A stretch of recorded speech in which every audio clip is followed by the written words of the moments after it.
Our lives had settled into a comfortable rhythm, the kind that brings a certain satisfaction but also has a way of dulling the edges of everything else. Emma and I had been married for over a decade, and while we'd never managed to have children, we'd made peace with it, or so I'd thought. She was the more ambitious of the two of us, a lawyer with a steady eye on her career, while I enjoyed the quiet hours at home. We filled our lives with shared hobbies, occasional dinners with friends, and long weekends spent on projects around the house. Our days passed in an unspoken agreement that the two of us were enough. But everything changed the evening Emma sat across from me with a look in her eyes I hadn't seen before.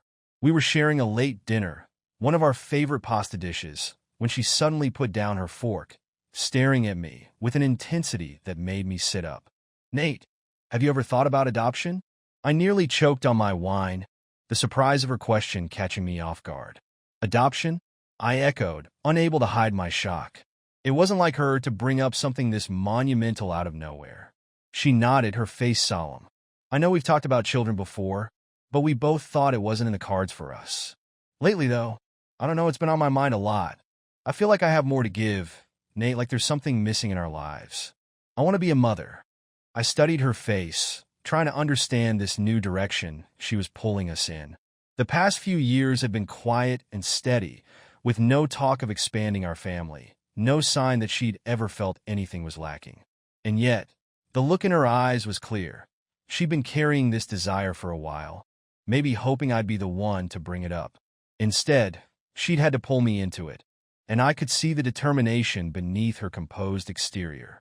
"What would that look like, Emma?" I asked cautiously, trying to wrap my mind around the idea. "I mean, adoption is a big commitment." "I know it is," she replied, her voice soft but steady. "But I think it would be good for us, Nate. It would bring a new purpose, a fresh start." She reached across the table, her hand covering mine. "Think about it. A child, maybe two, who need a home, who need stability. We could be that for them." The idea left me unsettled. I'd spent years accepting that we were just fine as we were, but the way Emma spoke made it feel as if she'd moved ahead without me. Still, I couldn't deny the tug I felt as she described it. The thought of adding children to our lives, of creating a family out of something more than just the two of us, stirred a feeling I'd nearly forgotten. The days that followed were filled with long discussions, weighing the decision back and forth, until my initial hesitation gave way to a strange hope. Maybe this was what our marriage needed, a new chapter that would give us a shared purpose and add depth to our lives. I agreed to start the adoption process, and soon we found ourselves poring over files and profiles, learning about children from every background, each with their own story of loss and hope. After months of paperwork and meetings, we finally met two siblings who seemed like a fit, 12-year-old Jamie and her 16-year-old brother Michael. The adoption counselor described them as close-knit, protective of each other, but needing stability, a place to call home. Jamie was quiet and shy, a girl who preferred books and drawing to most social interactions. Michael was older, rough around the edges, with a troubled past that made him wary of new people. His foster parents had struggled with him, saying he was resistant to rules, that he kept his emotions close and distrusted adults. But beneath that exterior was a kid who had suffered through years of instability, left to fend for himself and his sister more often than not.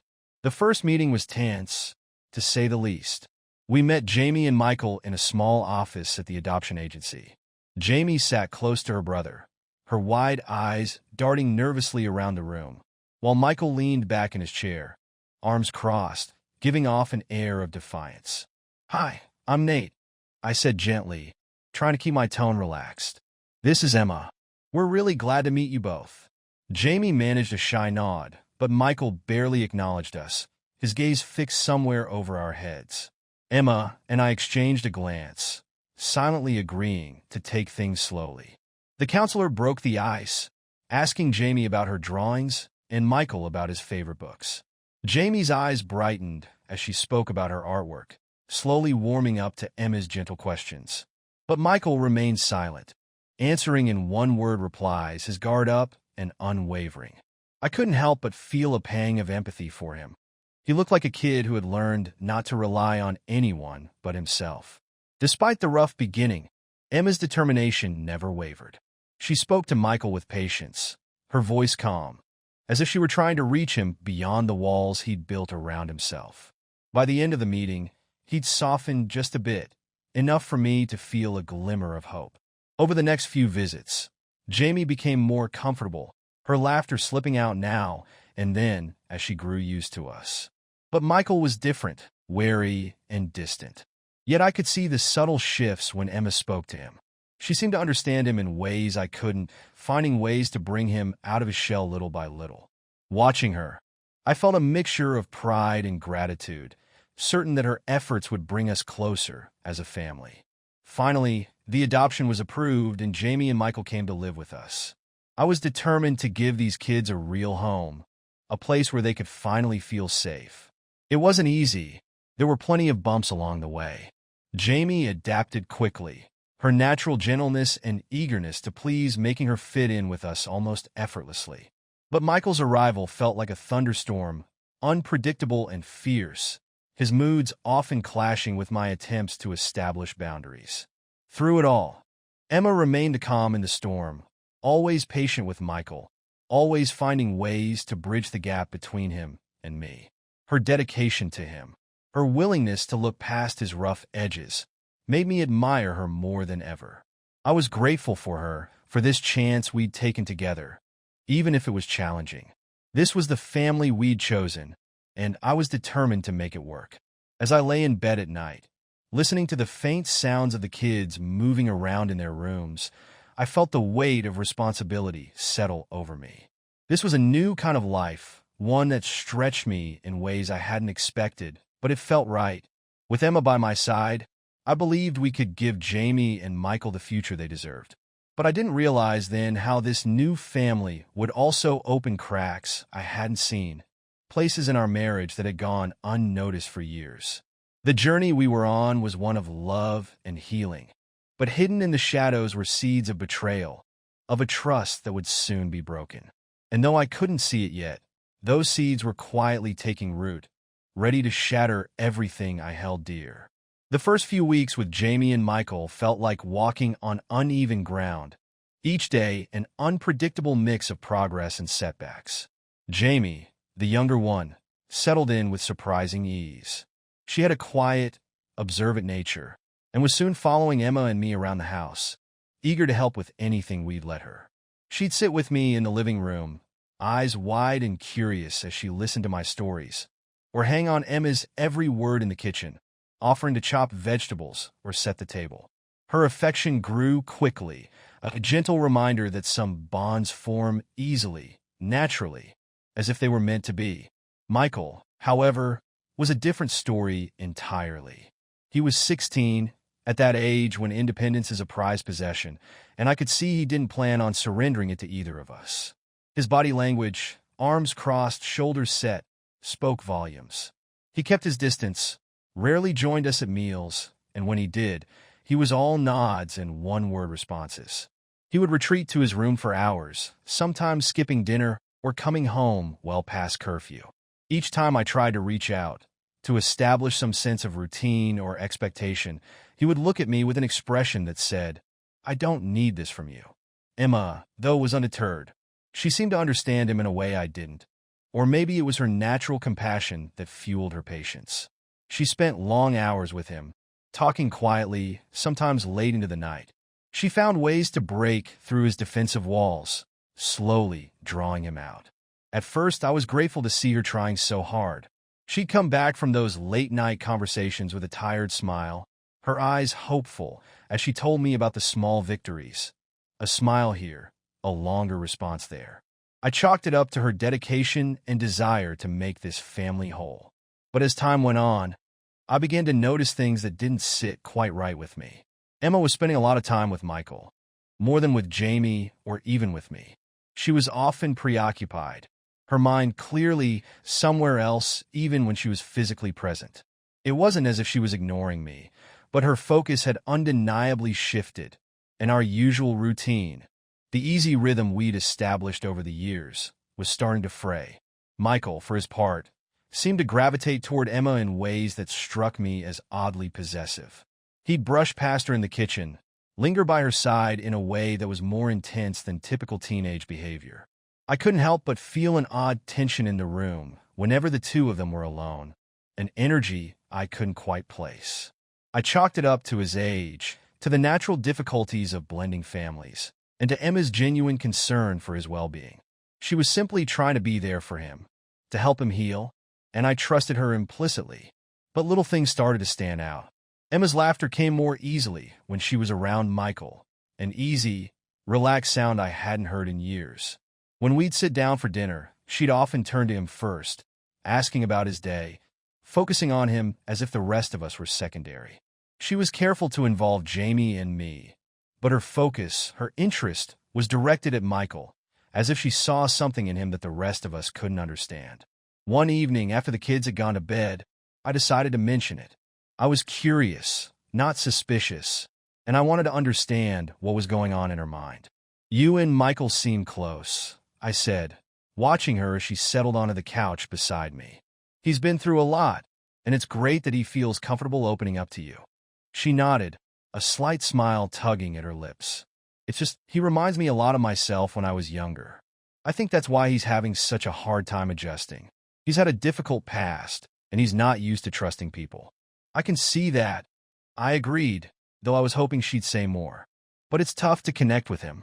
He's guarded." Emma's gaze softened. "He just needs more time, Nate. I think he's afraid of getting attached, of being let down again. I know it seems like I'm focused on him, but it's because he's the one who's struggling the most." Her answer reassured me, though it didn't quite extinguish the odd sense of exclusion I'd been feeling lately. I reminded myself that building a family was difficult, and Michael needed more guidance than Jamie did. Emma was doing her best, trying to be the mother she'd wanted to be for so long, and I was grateful for her dedication.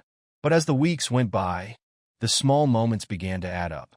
I'd find them talking quietly in the living room late at night, their voices hushed, as if they shared something private. Occasionally, I'd catch Michael looking at Emma in a way that made me uneasy, as though he depended on her for more than just parental support. He seemed possessive, seeking her out whenever she was home, drifting away only when I entered the room. One Saturday afternoon, as I was working on a project in the garage, I noticed them through the window, sitting on the back steps, talking with an intensity that seemed out of place for a mother and son. Emma's face was drawn close to his, her hand resting on his shoulder, and Michael was looking at her with an expression I couldn't read, a mix of reverence and longing. They didn't see me watching, and I turned away, pushing down a feeling I couldn't quite identify. I didn't want to read too much into it, didn't want to start doubting my wife over something that was probably harmless. Yet in those quiet moments alone, my mind began to turn. I told myself that Emma was simply trying to reach a troubled teenager, that this was all part of the process. But I couldn't shake the feeling that something was slipping between us, that our marriage was shifting in a way I hadn't expected. The connection I'd once shared with her seemed to have been replaced by something new, something unsettling. Each night, as we lay in bed, I found myself wanting to pull her back, to ask her if she missed us, missed the life we'd had before. But I held back, not wanting to disrupt the delicate balance she'd built with Michael. I convinced myself that it was all part of her commitment to this new family, to the life we'd chosen. She was investing herself fully, just as she'd promised, and I should be grateful. But late at night, lying in the darkness beside her, I couldn't ignore the feeling that had started to grow in the back of my mind, a creeping sense of uncertainty, of doubt. I was trying to do everything right, to support her and Michael, but the strange sense of distance between us was only widening. And as much as I tried to push it down, a small voice lingered, whispering that maybe, just maybe, things weren't as simple as they seemed. It was close to 1 a.m. when I woke up, disoriented and alone. Emma's side of the bed was empty, the sheets cold, as though she'd been gone for a while. I lay there for a moment, staring at the ceiling, trying to shake the drowsiness. Emma had been spending a lot of late nights out of bed recently, claiming Michael needed someone to talk to. But something about it had started to wear on me. Unable to push away the nagging worry, I threw on a robe and made my way quietly down the hall. The faint sound of voices drifted from the living room, low and hushed. When I stepped closer, I heard Emma's voice, soft but strangely familiar in its tone, gentle but with a strange intensity, almost intimate. I paused at the edge of the room, not wanting to intrude, but feeling compelled to understand what was happening. Emma was leaning forward, sitting close to Michael on the couch, her face just inches from his. She was speaking in a low, murmuring tone, and his eyes were locked onto hers, his expression intent, focused. Then I heard her ask, in a soft, almost playful voice, "Do you think you'll ever be comfortable enough to tell her what you like?" Her voice had that edge, a familiar lilt I'd heard countless times when we'd shared quiet, private conversations of our own. Michael shifted slightly, his eyes not leaving her face. "I don't know, it's hard to say. Maybe if I found someone who understood," he replied, his voice barely a whisper. Emma leaned in, giving him a small smile. "Understanding is important," she said. "You have to be able to express what you need, what you want. It's part of trust, Michael." A strange tightness formed in my chest, a prickling sensation at the back of my neck. It wasn't the usual comforting, parental talk I'd expected to hear. There was something uncomfortably intimate in her tone, a softness reserved for moments between people who shared something private, something personal. "What about you?" Michael asked, his voice a little more assertive. "What's the thing that makes you feel connected?" Emma let out a breath, glancing down as if considering her answer. "I think," she said slowly, "I think it's when you feel completely seen. When you know that the other person isn't looking at you with any judgment, that they just understand." My throat tightened as I listened. It was the kind of talk we used to have when we were first married, when intimacy wasn't just physical, but woven into the conversations we'd share late into the night. I was standing there, hearing her talk to Michael in a way that felt meant for me, yet here she was giving it to him. Before I knew it, I cleared my throat, the sound cutting through their conversation. Both of them looked up, startled. Emma's face immediately shifted, her expression turning guarded. Michael just looked away, his gaze dropping to the floor, his hands twisting together nervously. "What's going on?" I asked, forcing my voice to sound light. Emma gave me a small smile, brushing her hair back from her face. "Michael couldn't sleep," she said. "He needed someone to talk to, so I thought I'd keep him company for a while." I studied her, searching her face for something familiar, something I could understand. But there was a distance in her eyes, a flicker of something she was carefully hiding. I nodded, forcing myself to accept the explanation. But even as I returned to bed, a cold unease settled over me. Those moments between them had felt wrong, like something I wasn't meant to see, something intimate that belonged only to them. And though I tried to push the discomfort aside, to tell myself that it was nothing more than her being kind to a troubled teenager, a gnawing doubt took root. Over the next few weeks, Emma's late-night talks with Michael became more frequent. I'd find myself waking up alone, hearing their voices murmuring quietly in the living room, or catching glimpses of them sitting close on the couch, their heads bent together. Each time, she brushed it off, claiming Michael needed her support, that he was going through a difficult time adjusting. But her explanations began to sound rehearsed, like she was too quick to justify herself. One night, as I lay awake in bed waiting for her to return, I decided to confront her about it. When she finally came back, slipping under the covers as if nothing was wrong, I couldn't hold back. "Emma," I said, keeping my voice steady, "I can't help but notice you're spending a lot of time with Michael lately." She tensed beside me, her body going still. "He's going through a lot, Nate," she replied, her voice defensive. "You know that. He needs someone he can trust. But why does it have to be you? Why not me?" I asked, unable to keep the edge of hurt from my tone. She sighed, rolling on her side to face me. "Because he's comfortable with me. He trusts me. He's opened up to me in ways he's not ready to with you. It's nothing personal, Nate. He just needs a mother figure." The words stung, but I forced myself to let it go. I'd married Emma because I trusted her, and doubting her now felt like a betrayal of my own. But every night, as her footsteps echoed down the hall and I lay alone in bed, that doubt grew louder, eating away at my certainty. I told myself that I was overthinking things, that there was no way my wife could betray me with someone like Michael, who was practically a son to her. But late at night, in the quiet hours, I couldn't shake the feeling that I was losing something, that whatever Emma and I had was slowly slipping away, piece by piece, into the shadows of those late-night conversations. And as much as I tried to silence that instinct, it only grew louder, refusing to be ignored. The weeks that followed were a blur of quiet tensions and unspoken words. I felt like an outsider in my own home, watching as Emma and Michael became nearly inseparable. She started taking him out on weekends, their therapeutic outings as she called them, though she didn't offer much detail beyond that. "He needs a space to open up," she'd say, shrugging it off whenever I asked. "A place where he can let his guard down without any judgment." I tried to convince myself that this was all part of her commitment to helping him adjust, that Michael's rough edges and rebellious nature had pushed her into overdrive. But each time they'd head out together, laughing and exchanging looks as they walked to the car, I felt the distance between us grow wider, like an invisible barrier slowly closing me off. Jamie, thankfully, was easy to be around, her calm presence a relief from the strain that hung around the rest of the house. She'd often sit with me, watching a movie or helping me with dinner, her shy smiles and gentle laughter a balm to my fraying nerves. But every time I tried to invite Michael along, he'd shrug and say, "No thanks, I already made plans with Emma." It was as if he decided I wasn't worth his time, and worse, that Emma had silently agreed with him. I could feel it in the small things. How she'd listen to him with unwavering attention while barely sparing a glance my way.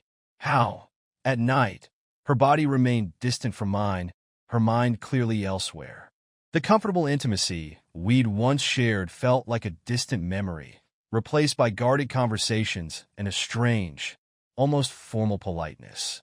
It was as if she'd drawn a line, positioning herself on one side with Michael, leaving me alone on the other.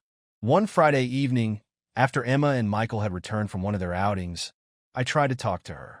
Jamie was asleep, and Michael had retreated to his room, so I waited in the living room, watching the clock as the minutes ticked by, rehearsing the words in my mind. When she finally came down the stairs, I stood up, my heart pounding. "Emma, we need to talk." She looked at me, her expression guarded, as if she already knew what I was going to say. "About what?" This distance between us," I said, gesturing between us, trying to find the right words. "I feel like you're slipping away, that we're becoming strangers. You spend all this time with Michael, and I barely see you anymore. When did we stop being us?" Emma's face tightened, her lips pressing together. "Nate, you have no idea how challenging this is. Michael needs me in ways you don't understand. He's been through so much, and he doesn't trust anyone but me. You can't expect him to adjust overnight." "I know he needs support," I replied, trying to stay calm. "But what about us, Emma? What about our marriage? We started this together, but lately it feels like you're giving everything to him, and there's nothing left for us." She folded her arms, her eyes flashing with a frustration I hadn't seen before. "Maybe that's because you don't know what it takes to help someone like him. You don't understand the pain he's been through, the anger he carries. I'm doing everything I can to make sure he doesn't spiral, and all you can think about is yourself." I was stunned. Her words hit hard, making me feel selfish and small, as if my concerns were nothing but petty grievances. I opened my mouth to respond, but found myself at a loss, unable to articulate the strange isolation I'd been feeling. She took my silence as an admission of guilt, her expression softening, though her stance remained rigid. "Look, Nate," she said, her tone almost condescending. "Michael needs this kind of stability right now, and if that means I need to be more present for him, then so be it. This isn't about us. It's about helping him heal." She walked away before I could say another word, her footsteps echoing down the hall. I stood there, feeling as if a door had been slammed shut, not just in the house, but in my heart. Her refusal to acknowledge our growing rift made it clear. Michael came first. Whatever we'd built together, whatever foundation we'd once relied on, had been pushed to the back of her mind. After that night, the distance between us only grew wider. She began leaving with Michael for entire days, sometimes not coming back until late in the evening. I'd find myself alone with Jamie, trying to hide the turmoil within me, putting on a brave face so she wouldn't sense my doubts. I took her out for ice cream, helped her with her school projects, and kept her company as best I could. Jamie's gentle nature kept me grounded, but the more time I spent with her, the clearer it became that our family was splintering. One afternoon, Jamie turned to me, her wide eyes curious. "Dad, why doesn't Mom spend much time with us anymore?" The question caught me off guard. I hesitated, searching for a way to answer without betraying my own unease. "She's helping Michael through some things," I said slowly, trying to keep my tone even. "He's had a hard time, and she wants to make sure he feels safe." Jamie nodded, accepting the answer, but her gaze lingered on me, as if she could sense the hidden tension beneath my words. In that moment, I realized just how isolated I'd become.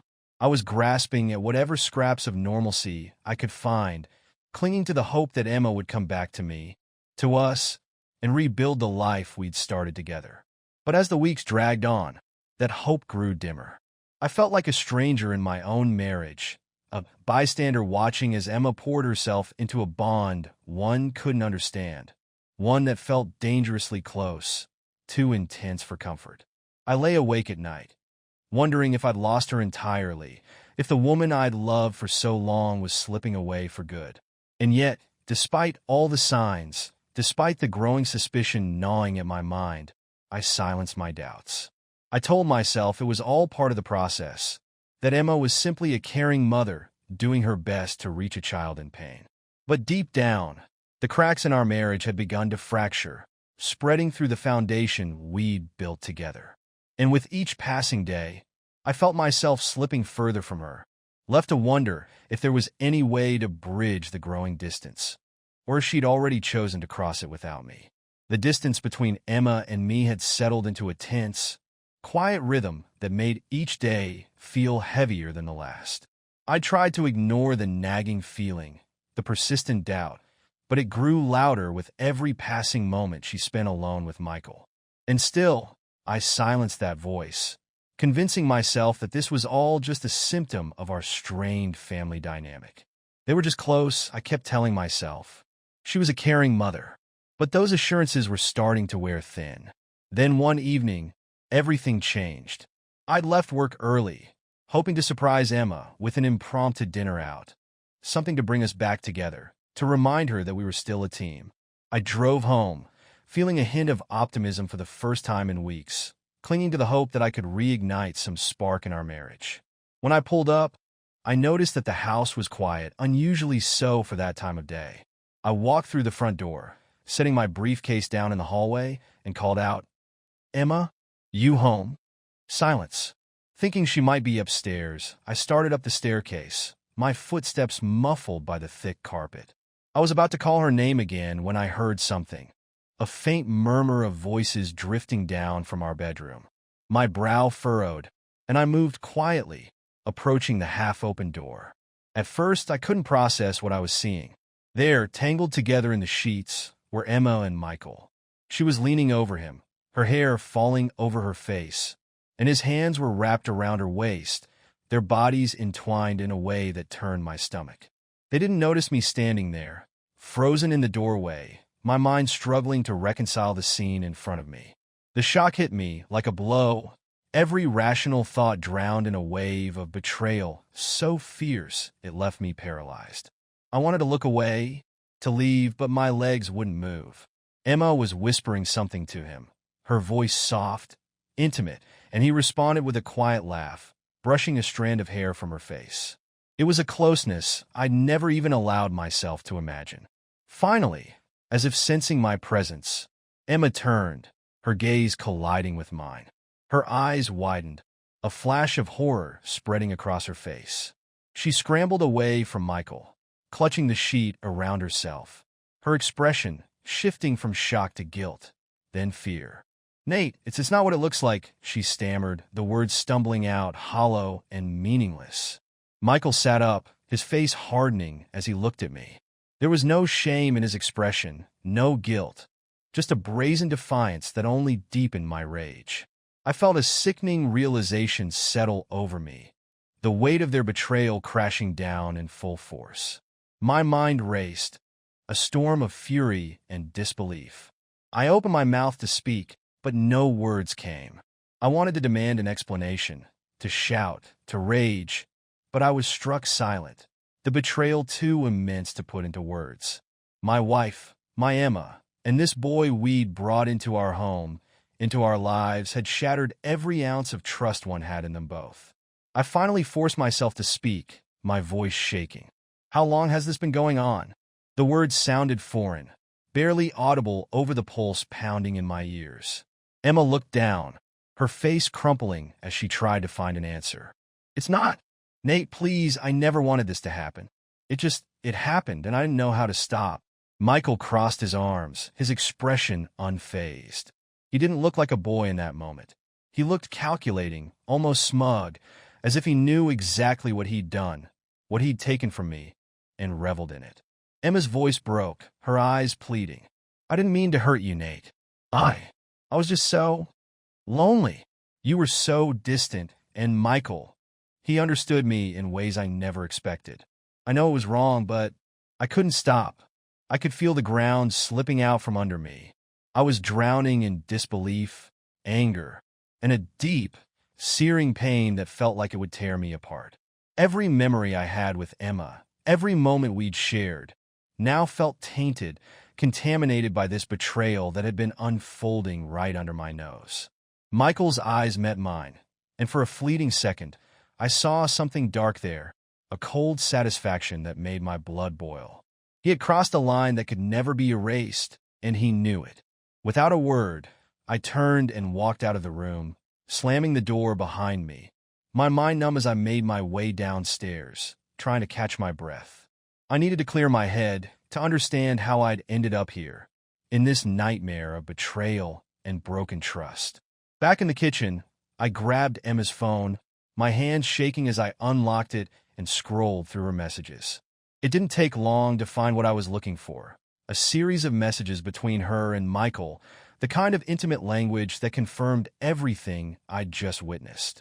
The words were coded, veiled, but the implication was clear. The connection they shared wasn't one of a mother and son, nor even a bond built on empathy. It was something else entirely, something that shattered every boundary of trust and decency. The anger I tried to keep in check surged, raw and uncontrollable. I had loved her, trusted her, and in return, she'd torn our life apart. Betrayal coursed through me like a poison, twisting every ounce of affection I'd ever felt for her into something dark, something unrecognizable. In that moment, I realized that there was no going back. I couldn't pretend this hadn't happened, couldn't put the pieces back together. Emma and Michael had crossed a line that could never be uncrossed, leaving me to pick up the fragments of a life I no longer recognized. As I stood there, alone in the empty kitchen, I felt a hollow emptiness settle within me. The home we'd built, the life we'd shared, was gone, ripped away by the very people I'd trusted most. And now, all that was left was the cold, bitter reality of a betrayal so deep it would haunt me forever. The days after the confrontation passed in a haze, a blur of legal meetings, cold conversations, and packing boxes. Emma's betrayal felt like a wound that wouldn't stop bleeding, and each new day only deepened the ache. Staying together, trying to salvage what little remained, was unthinkable. What had once been our home was now a place I couldn't bear to walk through. Every room, every quiet corner seemed haunted by memories I could no longer trust. Jamie took it the hardest. I'd sat her down, trying to explain the impossible without destroying the world she knew. She didn't understand, couldn't grasp why everything was falling apart. Her wide, confused eyes, her trembling hands as she clung to me, were enough to make me question everything all over again.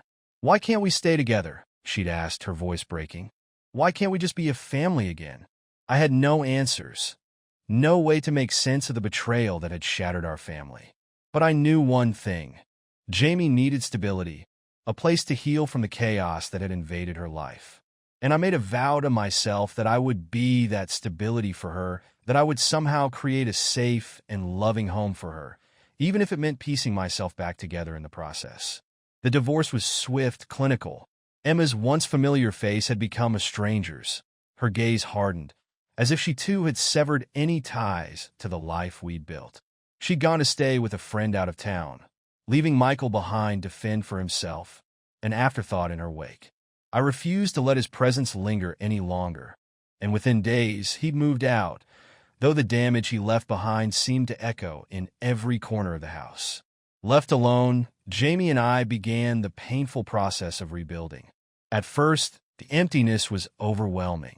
There was no avoiding the hollow quiet of the house, the absence of Emma's voice, the memories that clung to every piece of furniture, every photo on the wall. But Jamie, with her resilience and quiet strength, became my anchor. I poured everything I had into helping her feel safe again, determined to give her the one thing that had been missing in all the turmoil: stability. We settled into a new rhythm, an unspoken agreement to protect each other from the hurt that lingered in every room.